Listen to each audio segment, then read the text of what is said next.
Sa wala. Sa wala.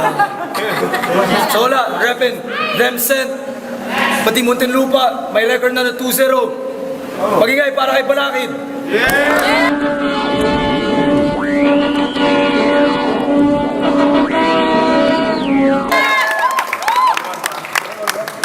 One pala.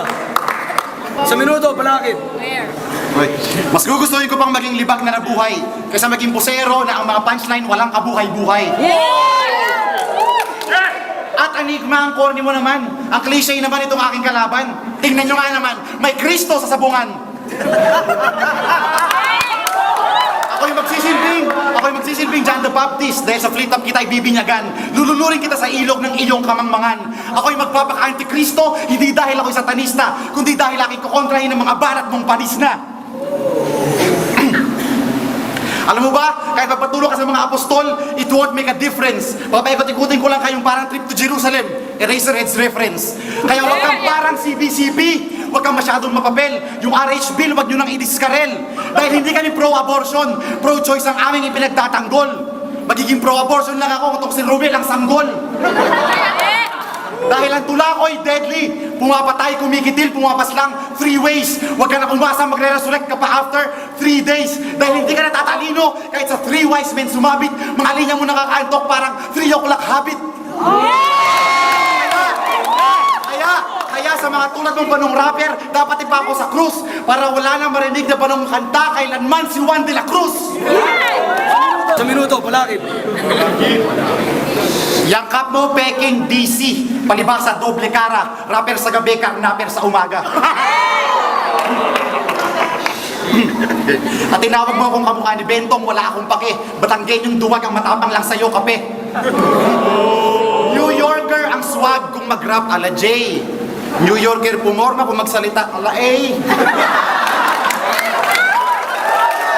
At sa baked mixtape, ikaw lang ang baked na hindi umalsa. Mga beat sa Batangas presko, ba't mga kanta mo malansa? At huwag mong ipagyabang na Bisaya ka, dahil Bisaya pud ko. Di ko kasulti og maayo, pero kasabot ko. Ikaw yung tipo ng Bisaya na pangmamata ng madlay hindi matutulan.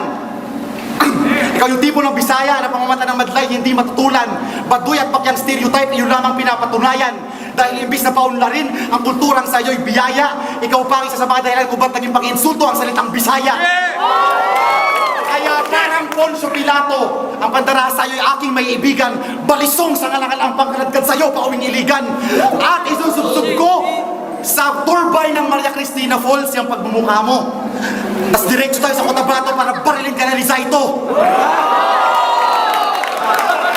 Sa minuto, Balakid. Last round. Okay.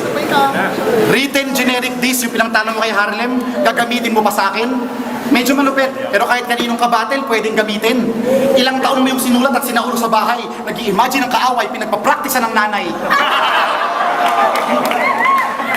Kaya yung mga tula mo, sobrang simple.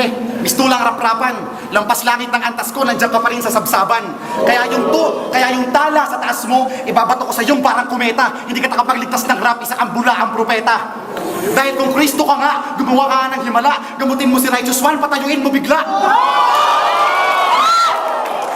Dahil kung ang hip-hop ay Kristyanismo, Judas ka, hindi Kristo. Dahil taksil ka sa kultura at matagal ko lang nabisto. Ang hip-hop ay kultura ng pagkakaisa at kagalingan. Pero tingin mo lang dito yung kultura na iyong pagkakakitaan.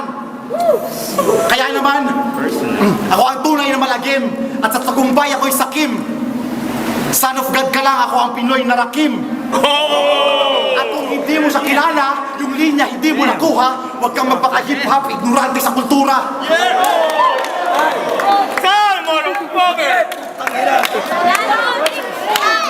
Limang boto, panalo, Balakid.